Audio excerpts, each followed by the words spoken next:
Terra Firma Jeep versus Blackwater Bossing. Second week na ng PBA Commissioner's Cup. Umpisa pa lang mainit na ang Blackwater Bossing. 3-3 ang pinakawalan ng Bossing, kasama pa ang reverse layup ni Chris Ortiz. Minamalas pa din si Stephen Holt, pati easy layup niluluwa pa.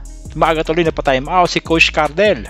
Kinaldag lang maskuladong import si Bradwin Quinto. N1 pa, bumawi naman si Wami Chongson.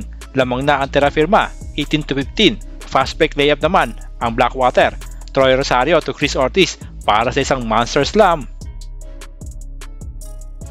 Si Chris Ortiz ay nagtala ng 15 points, 11 rebounds at 6 assists. Sapal naman si Mike Ayunayon kay Kemer Carino. Supalpal ni Isaac Go, giliwang 3-point play ni Javi GDL.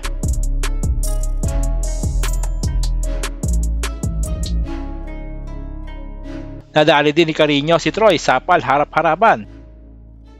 Step back 3 mala James Harden, si Edda Kiwag, pinalipad si McCarthy. Quarterback pass ni JP Calvo kay Eric Camson para sa isang easy layup. Pagpatak ng second quarter, nag-alam Moises naman si Rashawn McCarthy. Hinati ang depensa ng Terra Firma para sa isang easy layup. Sabay 3 brought to you by Christian David, ang kahawig ni JJ Hildebrand. Ang ganda na pasahan ng Terra Firma. Hold to Chongson to open Camson. Si Ditay inalat kahit open na open.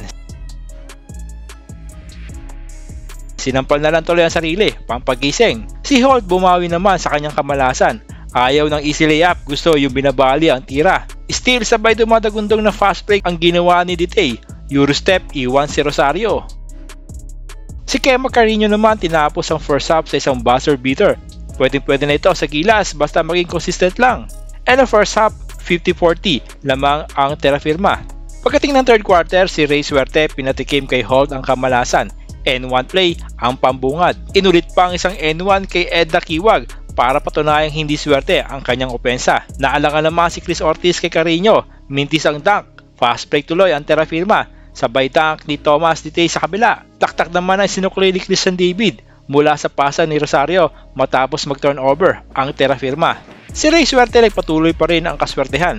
Long pass ang ibinigay para kay Rosario para pababai sa tatlo ang kalamangan ng Terra Firma, 54-51. Pinostehan naman ni Javi si McCarthy. N1 pa! Si Eric Camson tinawanan lang ang depensa ni Rosario. Poste sabay fade away mala Dirk Nowitzki. Si Mike Ayunayon tinawagan ng traveling sa play na ito.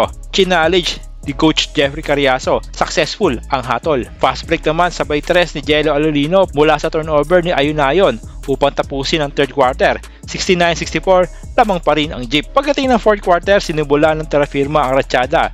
Nagpakawala muli ng 3 si Kemer Carino.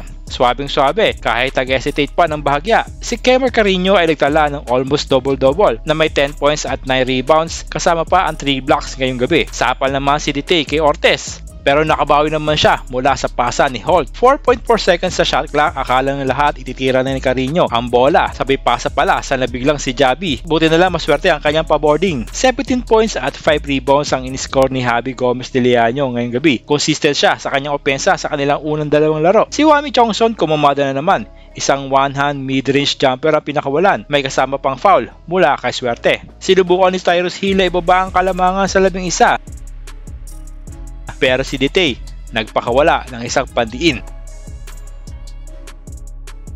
Pagtunog ng final buzzer, panalo ang Terra Firma Jeep sa score na 97-87. Best player of the game si Wami Chongson na may 25 points, 3 rebounds at 8 assists. Ang first overall draft pick naman na si Stephen Holt ay nagtala lamang ng 7 points pero may 7 rebounds din at 5 assists na ambag. Habang ang kanilang import na si Thomas Ditay ay may 15 points, 12 rebounds at 2 steals.